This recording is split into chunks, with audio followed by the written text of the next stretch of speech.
বন্ধুরা, মহাভারত হলো রহস্যে ভরা এক মহাগ্রন্থ, যার মধ্যে অসংখ্য রহস্য লুকিয়ে রয়েছে।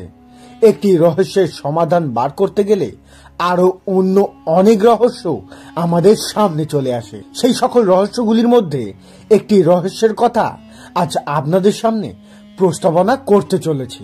বন্ধুরা, যখন পিতামহ ভীষ্ম শরশয্যাতে সজ্জিত ছিলেন এবং তীরবিদ্ধ হওয়ার কষ্ট ভোগ করছিলেন, তখন তার এই অবস্থা দেখে দ্রৌপদী অট্টহাসি করেছিলেন। কি ছিল দ্রৌপদীর এই অট্টহাসি করার আসল কারণ? বা বলতে পারেন, দ্রৌপদী কেন পিতামহ ভীষ্মকে শরশয্যাতে দেখে হেসেছিলেন? এই প্রশ্নের বিস্তারিত উত্তর জানতে আজকের ভিডিওটি অবশ্যই শেষ পর্যন্ত দেখুন। ভিডিওটি শুরু হওয়ার আগে এই চ্যানেলে যদি প্রথমবার এসে থাকেন, তাহলে অবশ্যই চ্যানেলটিকে সাবস্ক্রাইব করবেন এবং কমেন্টে জয় শ্রীকৃষ্ণ অবশ্যই লিখবেন। চলুন দেরি না করে শুরু করা যাক আজকের ভিডিওটি। বন্ধুরা, এই ঘটনাটি ছিল মহাভারতের অন্তিম দিনের। অর্জুনের তীরের দ্বারা আহত হওয়ার পর পিতামহ ভীষ্ম তীরের দ্বারা নির্মিত বিছানাতে শুয়েছিলেন। ওনার ছিল ইচ্ছা মৃত্যুর বরদান।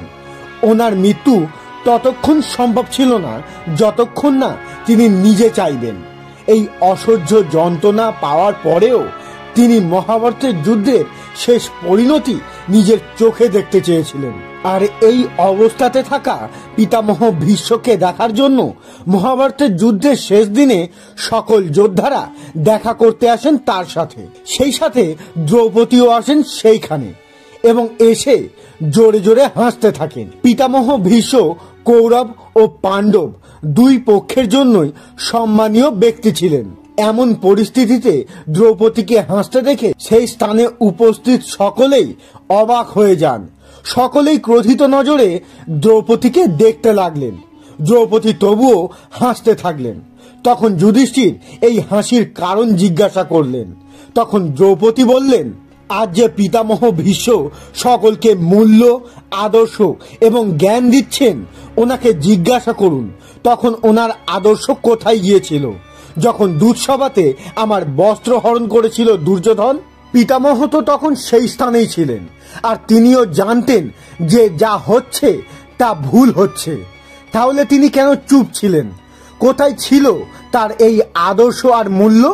দ্রৌপদীর এই কথাতে পিতামহ ভীষ্ম উত্তর দিলেন, হে পাঞ্চালী, আমি জানতাম যে সবার মাঝে যা হচ্ছে তা ভুল হচ্ছে, তা ঠিক নয়, কিন্তু আমি কিছু বলতেই পারিনি, কারণ আমি আমার প্রতিজ্ঞার কারণবশত এমন কাজ করতে পারিনি।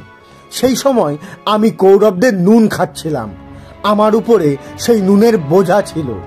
যার অন্ন খাওয়া হয় তার বিরোধিতা করা উচিতই নয়।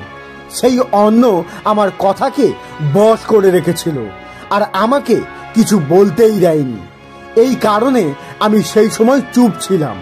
সেই সময় আমি শুধু ভেবেছিলাম এটি একটি খেলার অঙ্গ, কিন্তু এটিই ছিল আমার জীবনের সবচেয়ে বড় ভুল। আর আমার কুরুবংশ ধ্বংস হওয়া এখান থেকেই শুরু হয়েছিল। বন্ধুরা, এই ছিল সেই পরিস্থিতি যখন দ্রৌপদী পিতামহ ভীষ্মকে দেখে হেসেছিলেন। তো বন্ধুরা, আপনাদের কেমন লাগলো এই ভিডিওটি তা অবশ্যই একটি কমেন্টের মাধ্যমে জানাবেন। ভিডিওটি যদি ভালো লাগে তাহলে অবশ্যই একটি লাইক এবং বন্ধুদের সঙ্গে বেশি বেশি করে শেয়ার করবেন। আর এমন ধরনের আরো নতুন নতুন ভিডিও দেখতে চ্যানেলটিকে সাবস্ক্রাইব করবেন। ফিরে আসছি আরো এমন ধরনের নতুন তথ্যমূলক গল্প নিয়ে। ততক্ষণ সঙ্গে থাকবেন, ভালো থাকবেন। নমস্কার।